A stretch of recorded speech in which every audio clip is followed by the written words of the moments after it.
Allahu Akbar, Allahu Akbar. Allah. Itu Islam tidak hanya mengajar pokok-pokok salat, puasa dan sebagainya, tapi juga mengajar apa yang bisa menghambat, apa yang bisa membantu seseorang supaya orang itu tidak meninggalkan hal-hal.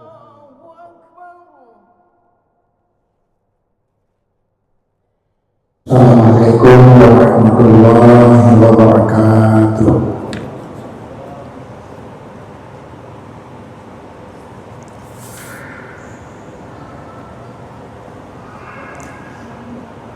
Alhamdulillahilladzi an'amana bi ni'matil Islam wal iman.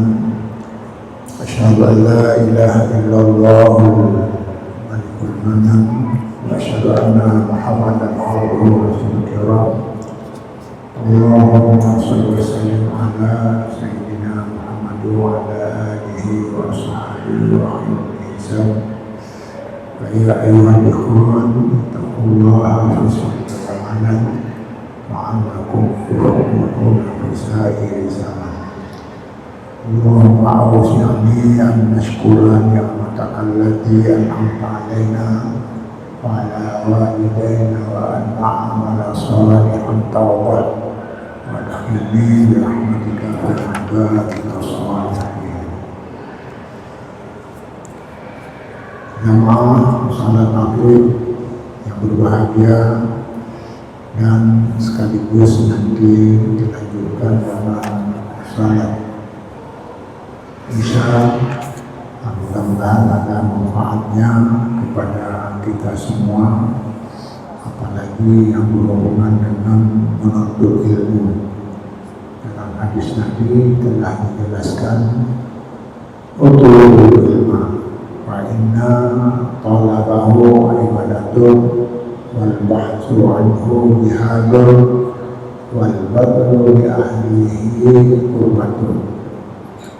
Artinya belajarlah, karena belajar mencarinya itu datang untuk mendapat ilmu itu adalah ibadat, serta mengkaji, mendalami apa yang diajarkan itu dengan baik itu adalah sebuah jihad, perjuangan. Dan selanjutnya memberikan kepada orang yang diperlukan itu adalah pendekatan, pengorbanan adalah dianggap pendekatan yang terbaik, pemberian yang terbaik, penghargaan yang terbaik. Jamaah yang berbahagia, dari ini kita tentu akan memanfaatkan waktu sebaik-baiknya apa yang bisa diperoleh pada pengajian. Dan tentu saja kami selalu berusaha untuk menyampaikan sesuatu secara sederhana. Artinya tidak ada niat-niat untuk mengkritik, apalagi mencaci dan sebagainya. Mudah-mudahan kami ada niat sejak dari awal tujuan pengajian ini adalah ibadah. Apalagi ibadah ini satu jalan menuju surga. Kullu syai'in tariqun ilal jannah al-ilmu. Jamaah yang berbahagia, maka kesempatan pada malam hari ini kita sudah mendengar, mengikuti pengajian pada malam Rabu yang lalu tentang maqasidus syar'iyyah. Artinya tujuan daripada syariat Islam dan tentang kondisi syariat itu sendiri yang dianggap adalah sesuatu yang sangat baik, bahkan sesuatu yang sangat indah, karena ilmu adalah ja'alahum qadah, akan menjadi apa yang dipelajari ini adalah menjadi panutan, orang akan melihat apa yang disampaikan itu dan diamalkan. Dengan demikian senantiasa akan ingat apa yang pernah kita terima. Jamaah yang berbahagia, pada malam hari ini ingin kita mencoba, karena dengan situasi sekarang ini bermacam ragam di lapangan. Bermacam ragam di lapangan artinya ilmu pengajian terus berkembang, tetapi masyarakat belum tentu semuanya bisa mengikutinya. Bahkan ada yang kadang-kadang antara masjid di luar masjid itu tidak sejalan. Maka karenanya pada malam hari ini kita mencari sebuah topik ini maksudnya adalah dalam rangka mengantisipasi sesuatu yang sangat mengganggu. Lebih-lebih kita sudah bercita-cita untuk ingin memperlihatkan syariat Islam di Aceh ini dengan baik, dengan lengkap, dengan sempurna. Maka bagaimana contohnya? Ternyata kepada orang-orang yang datang ke Aceh juga ada kritikan-kritikan. Di antaranya bagaimana syariat Islam di Aceh. Waktu maghrib orang masih di warung, sehingga salat selesai, waktu salat habis orang itu belum bergerak dari tempat duduknya. Ini bisa dipahami bahwa orang Aceh tidak semuanya melakukan salat. Dan ini sebenarnya adalah sesuatu yang sangat penting. Yang pokok saja bisa lupa, apalagi yang memang bukan pokok, hal-hal lain dan sebagainya. Maka ada di dalam kitab yang disebut dengan Saddu Dhari'ah.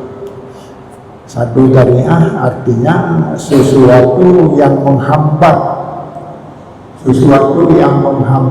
langkah-langkah yang menghambat supaya orang itu tidak meninggalkan syariat.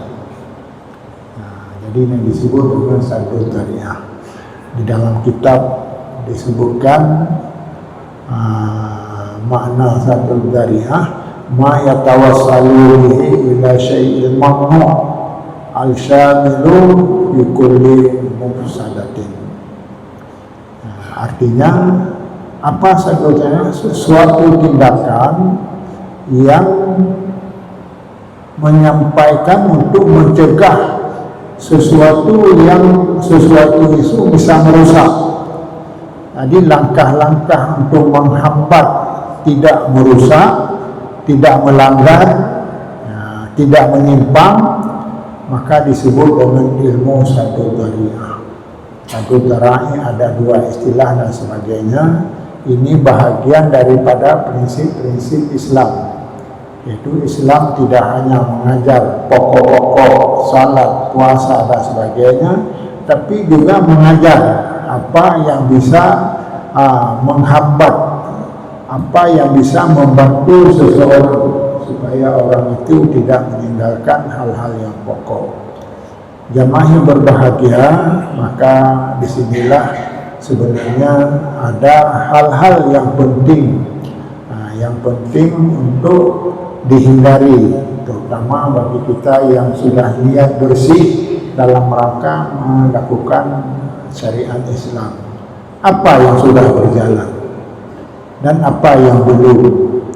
Yang sudah berjalan itu diantaranya barangkali ada roh jiwa dari orang Aceh itu adalah istiqamah dengan syariat. Kalau ada orang yang datang ke Aceh menyatakan bahwa syariat Islam itu tidak layak lagi karena ini sudah kolot dan sebagainya, maka orang Aceh tidak akan pernah terpengaruh, karena adalah warisan budaya Aceh telah melekat dengan nilai-nilai syariat. Jamaah yang berbahagia, maka semua kiat-kiat yang menghambat adanya tantangan, adanya kemungkaran-kemungkaran, maka perlu diantisipasi. Ini disebutkan di dalam kitab, mengantisipasi ini adalah bahagian dari ibadah.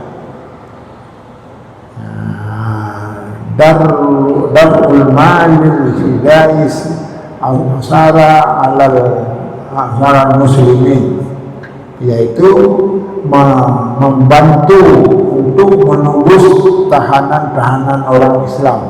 Itu satu di antara dalam kitab itu.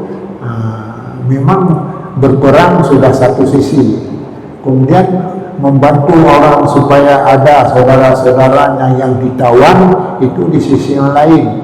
Maka memberi bantuan kepada orang yang ditawan itu adalah sama dengan berjihad. Sama dengan berjihad. Maka ini adalah ada kaitan dengan kegiatan politik, bagaimana menghindari dan sebagainya. Apalagi sekarang banyak negara-negara yang tidak senang pada Islam, ada upaya mengeluarkan orang itu dari negerinya, bahkan diminta untuk kita sambung. Maka ini adalah urusan politik, tentu kebijakan negara, karena tidak mungkin seseorang berpendapat ini biarlah rumah saya akan saya tampung. Itu adalah tidak layak karena akibatnya banyak. Yang kedua, bahul mani li zahabil darar. Yang kedua, upaya-upaya untuk menghilangkan kesusahan wal harat dan kesulitan masyarakat, kad-da'wati wa ghairih, seperti memberi penerangan dakwah dan lain-lainnya, min maslahatil ummah, daripada kepentingan umat, itu bahagian daripada ibadat. Karena misalnya contoh yang sekarang sudah berkembang mengenai minuman keras atau sabu-sabu. Jadi kita harus menghindari. Kalau ada upaya-upaya ini, maka kita terima kasih kepada polisi yang tanggap. Bahkan ada rencana menghukum gantung kepada orang-orang yang mengedarkannya. Bahkan ini kanun sudah ada juga. Sudah ada tentang masalah penyimpangan bidang ini. Maka mengantisipasi masalah ini adalah bahagian daripada ibadah yang disebut sadul darahnya dan sebagainya. Dan apa saja yang bisa menghilangkan, yang melahirkan kesulitan kemasyarakatan, itulah dari perbuatan-perbuatan yang haram. Maka karenanya ada satu kesan, apalagi orang Aceh itu sangat merasakan, kalau ada kita melakukan pelanggaran agama maka akan dihukum. Bahkan tsunami kemarin dikaitkan dengan orang Aceh sudah meninggalkan agama, yang sehingga menyebabkan tsunami adalah terjadi. Terlepas itu semua, kita juga harus ada upaya-upaya mengantisipasi sesuatu yang mengganggu. Karena yang mengganggu ini bukan hanya dari masyarakat Aceh, tapi juga masyarakat di luar Aceh yang datang ke sini. Saya terpengaruh juga dengan ada bisikan orang bahwa orang Aceh membawa Honda dari Medan ke Aceh. Maka ada orang penjahat dari orang di luar Aceh membawa Honda yang dicuri ke Medan. Ini sebenarnya, maka inilah upaya-upaya menghambat sesuatu yang menyebabkan ini, itu adalah bahagian dari penegakan syariah. Penegakan syariah tidak hanya dilihat dengan ada masjid, ada orang salat, tetapi juga dilihat dari segi sejauh mana masyarakat aman di dalam melakukan syariat itu sendiri atau dalam mempertahankan syariat itu sendiri. Yang terakhir di dalam kitab itu disebutkan tarbiyatul aulad bi ta'allumil ladzina ma yata'allaqu bi musalatil ummah, yaitu menyusun, menertibkan, mendidik generasi-generasi kita, khususnya misalnya di Aceh, untuk memperoleh kebaikan masa depannya. Kebaikan masa depannya bagaimana anak-anak kita? Umur dari 7 tahun ini sudah dibiasakan. Bahkan kami juga susah juga mengatur, dan saya sendiri sangat terikat dengan anak-anak kecil, sayang. Apalagi yang kecil-kecil itu pakai jilbab seperti orang dewasa, sangat tertarik dan sebagainya. Tapi di sisi yang lain jangan kadang-kadang masjid terganggu, karena datang ke masjid ada yang lari ke sini, lari ke sana, sorak di sini dan sebagainya. Dan inilah yang perlu ditertibkan. Akan tetapi di sisi yang lain, mereka hadir ke masjid adalah ada manfaatnya untuk ke depan. Jamaah yang berbahagia, maka dalam kaitan ini tentu tidak lepas dari cita-cita pendidik di Aceh. Apakah namanya daya, sekolah swasta, sekolah negeri dan sebagainya. Mulai pedulilah apa yang perlu dibekali anak-anak kita ke depan. Meskipun sederhana tapi pasti.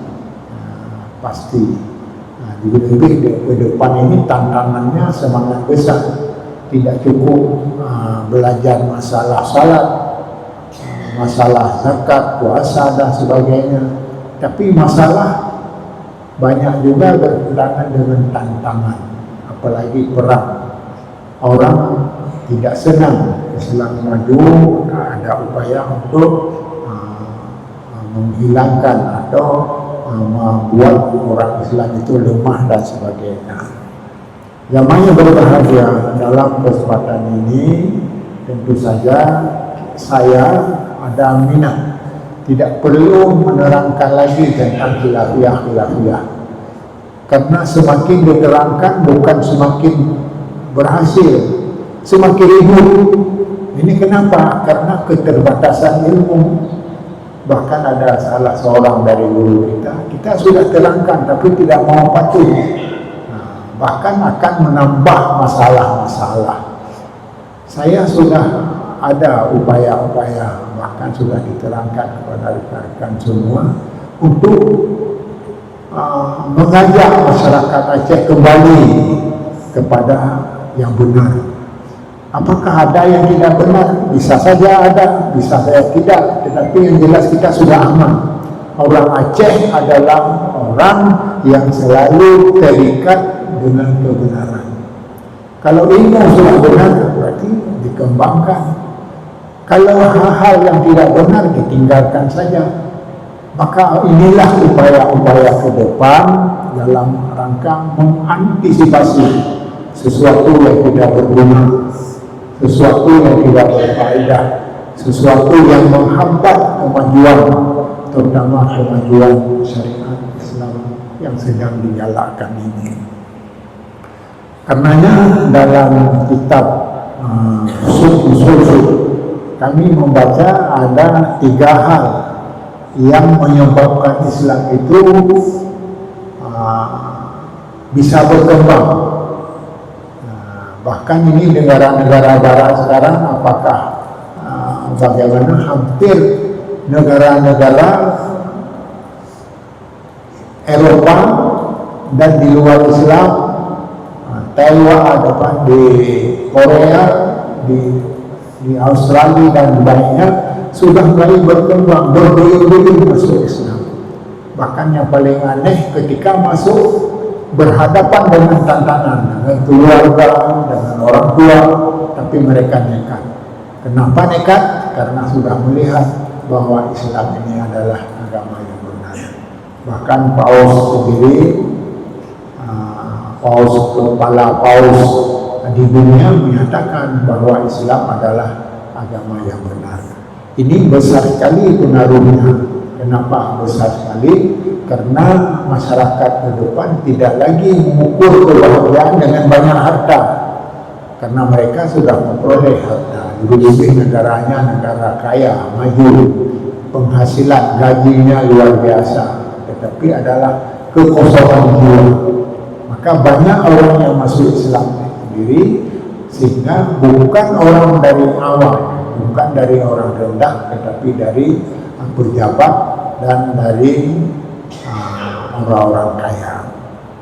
Jamaah yang berbahagia, maka disinilah ada beberapa prinsip al-mansya wa asal tasyri'.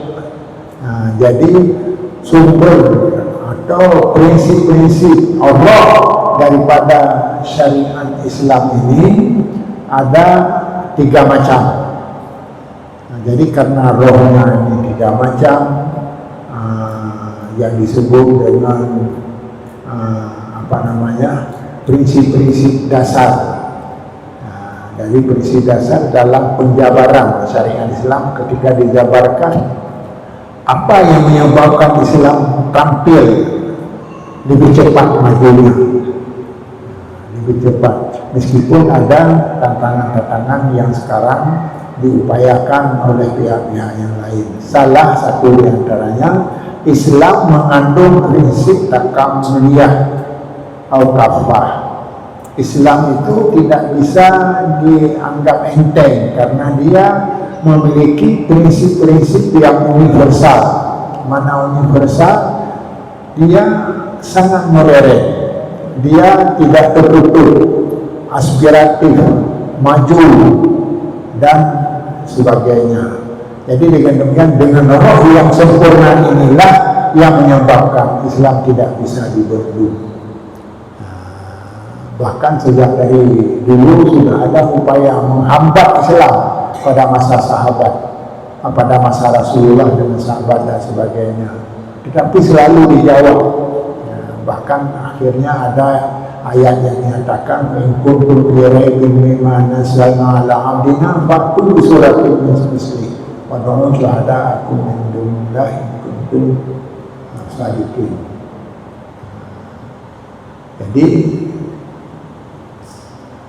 Jadi ada, kalau kamu ragu tentang agama ini yang dibawa dalam Al-Quran, maka coba belajar yang lain. Sejak ribuan tahun yang lalu sudah ada upaya untuk membuat tandingan dengan agama kita, akan tetapi tidak pernah berhasil.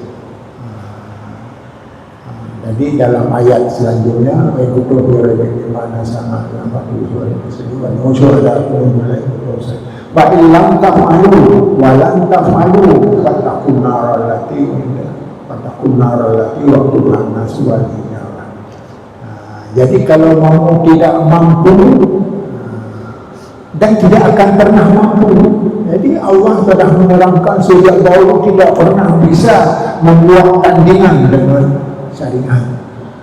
Dengan tidak bisa membuat tandingannya, tidak ragu, tidak boleh diragukan oleh orang Islam untuk menegakkan syariat. Jadi semua seni yang dibahas oleh agama itu adalah sangat berguna untuk masyarakat. Kalaulah sekarang ada tantangan-tantangan yang sifatnya sederhana atau belum tahu, maka inilah perlu belajar. Karena belajarlah yang akan mengantarkan kita innal ilma yunazilul manzilatal akhyar. Karena ilmulah yang akan mengantar orang mencari apa yang dikehendaki. Jadi kalau kita sudah memang nekat, pasti, apalagi dengan dasarnya prinsipnya adalah sangat benar. Jadi ini sesuai dengan kata ayat ya, 20 bismi kafah. Masuklah ini menerangkan bahwa agama kita ini adalah universal. Tidak ada cacat. Bahkan ini sudah diterangkan kemarin, ada orang yang mengkritik, maka dia menyatakan, saya sudah mendalami Islam itu dengan serius, sehingga apa pesan saya yakini semua yang disampaikan oleh Islam, apa yang dianggap penting oleh manusia diatur oleh Islam. Itu yang katakan siapa? Ilmuwan, para sarjana, para pakar di luar Islam. Jamaah yang berbahagia, yang kedua, Kenapa Islam itu tidak bisa ditandingi? Walaupun yang menjadi masalah di mana-mana Islam dianggap mundur. Ini bukan Islam yang mundur, tetapi orangnya yang mundur. Karena pertama pengetahuan tentang Islam kurang. Maka disebutkan di dalam peribahasa orang itu, al-Islamu mahdubun lil muslimin. Orang Islam selalu terdinding dengan orang Islam, yaitu kebaikan Islam itu selalu dikalahkan oleh kenyataan. Apa kenyataannya? Bahwa orang Islam tidak rajin belajar. Bahkan saya baru mendengar ada orang yang sangat nekat masuk Islam, maka orang tuanya mengatakan jangan, itu agama bodoh, agama malas dan sebagainya. Bahkan juga ada kesan orang-orang kalau berasal dari Islam tidak mudah mencari pekerjaan di luar negeri. Ini sebenarnya bukan Islam yang salah, tetapi yang salah adalah umat Islam sendiri. Dengan demikian itulah yang ketiga tadi, yaitu untuk mendidik generasi ke depan. Dan saya sebenarnya sangat bangga, sangat syukur kepada Presiden kita yang entah keberapa itu Bapak Habibie sudah merancang supaya umat Islam di Aceh, di Indonesia itu lebih maju. Maka dibangunlah sekitar 40 pesantren yang berwawasan teknologi. Ada fikih, matematik, fisika, biologi, kimia, sehingga orang Islam itu tidak hanya dalam rumah ibadah, tetapi juga pandai, mampu menempatkan diri dalam semua bidang kehidupan. Dan sesuai dengan definisi syariat itu, tidak hanya masalah ibadah, tetapi masalah bil qaumi wal hayat, lingkungan beserta dengan kehidupan. Jadi apa saja didukung oleh hidup ini diatur, maka apa saja yang diatur harus belajar. Maka inilah ke depan barangkali pendidikan di Aceh juga ada upaya. Apa pendidikan di Aceh upaya ada untuk menjawab tantangan zaman. Memang susah. Ini ada beberapa hal yang menyebabkan Aceh lambat. Karena apakah? Karena dari dulu tidak membudayakan belajar sekedar masailai, mungkin minum nali masailai.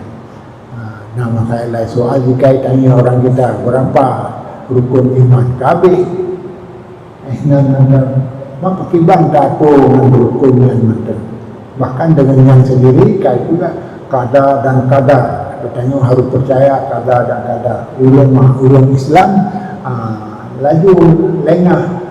Kagak tu Tuhan, ni hana perle maju, ni hana kehendak di Tuhan hana maju. Punya bertanya gasih tetap gasih. Kada sikai hanya dicupak hal yang tajak dengan kada.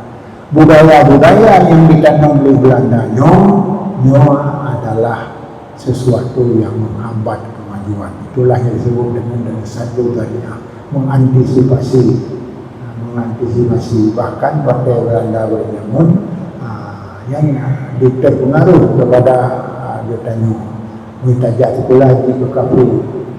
Okey, buat nak boleh saya sekolah ilmu mak lu sendiri.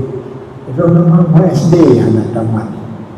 Bahkan nak bekas sama sekolah anak bijak.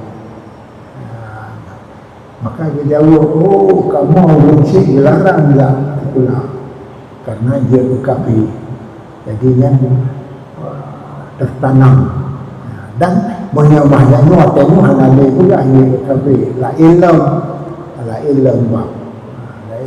kumpul saya belajar hak aja kami tak kerja karena urun lain camat karena camat macam-macam bermacam-macam upaya menghambat kemajuan Islam. Jamaah yang berbahagia dalam hal ini, yang kedua itu adalah harakah. Yang pertama Islam itu memiliki prinsip yang universal, lengkap, tidak ada sudut yang cacat. Hanya saja yang cacat orang Islam sendiri yang belum mulai memahami agamanya dengan sempurna. Yang kedua, harakah. Harakah adalah dinamis. Agama Islam ini agama yang dinamis. Apa arti dinamis? Bergerak terus dia, tidak kaku, tidak betul. Maka ada istilah orang Islam itu beku, kaku, tidak pernah berpikir lebih jauh. Sementara ayat-ayat telah mendorong kita, afala yatadzakarun, afala yaqilun, macam-macam. Ini semuanya mendorong kita untuk lebih maju.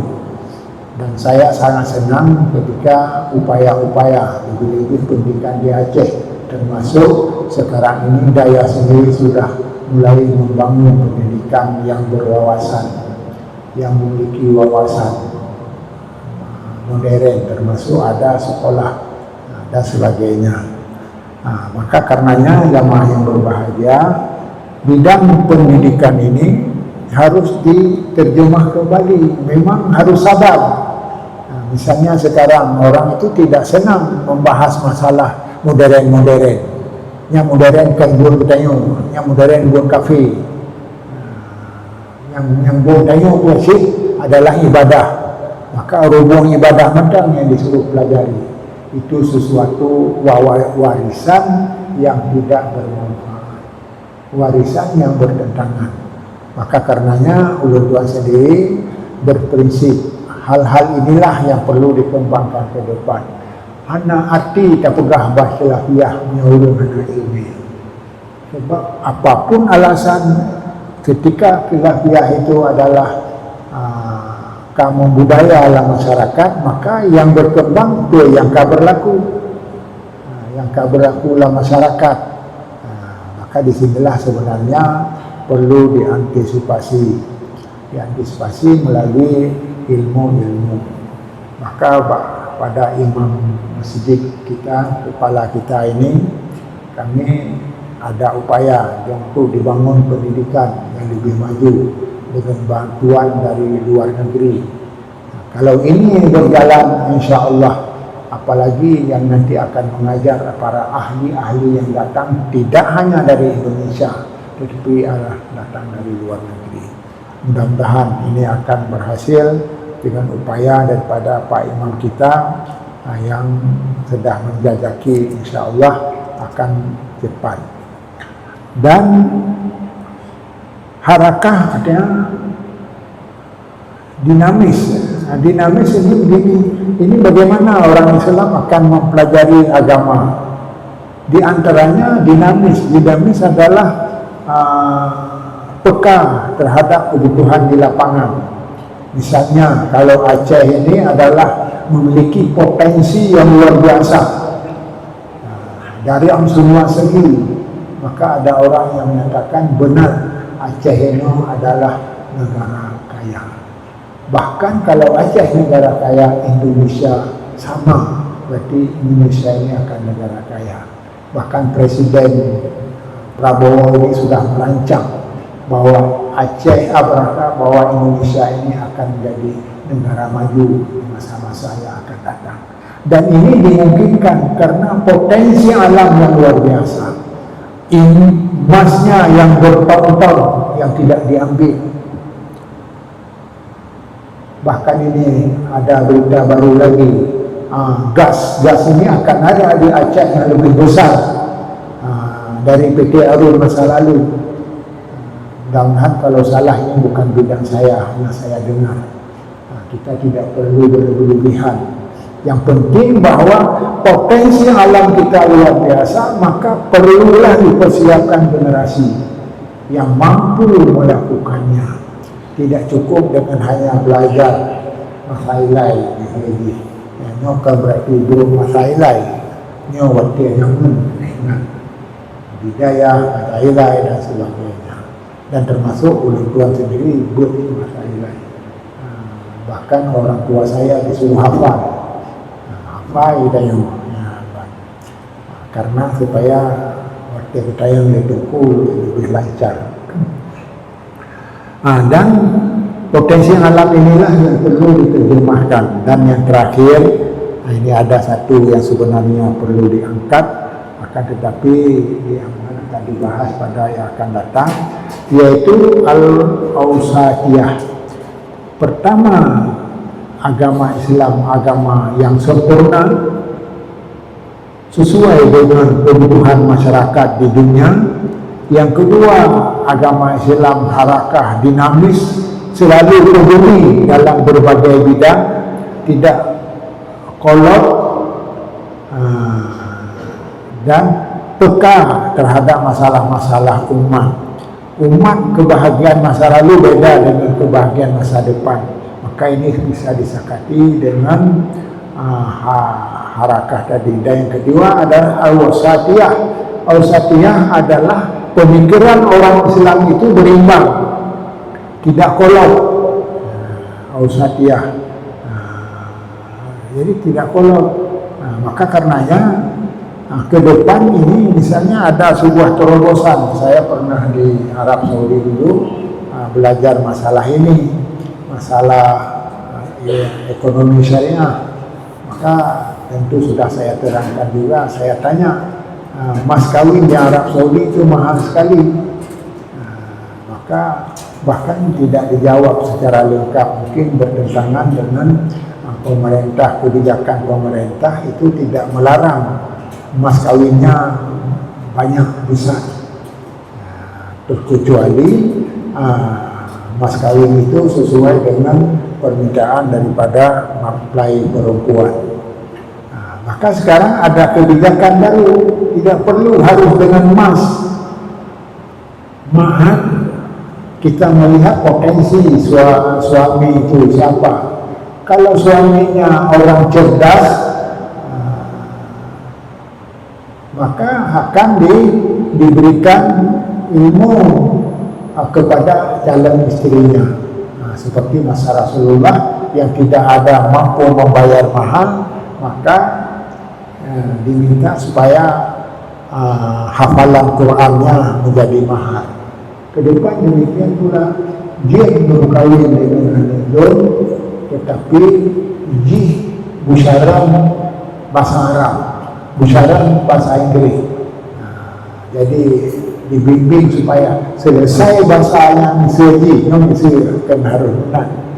Demikian pula harus tamat kitab tertentu, misalnya. Jadi ini semuanya adalah terobosan-terobosan masa depan. Saya rasa karena waktunya sudah habis, ini ada beberapa hal yang ketika untuk mempercepat memperoleh kemajuan orang Islam, terutama kita di Indonesia ini, adalah perlu beberapa terobosan baru. Terobosan di sini yang dimaksudkan langkah-langkah yang sehingga dengan langkah itu akan cepat menghasilkan. Wabillahi taufiq wal hidayah. Wassalamualaikum warahmatullahi wabarakatuh.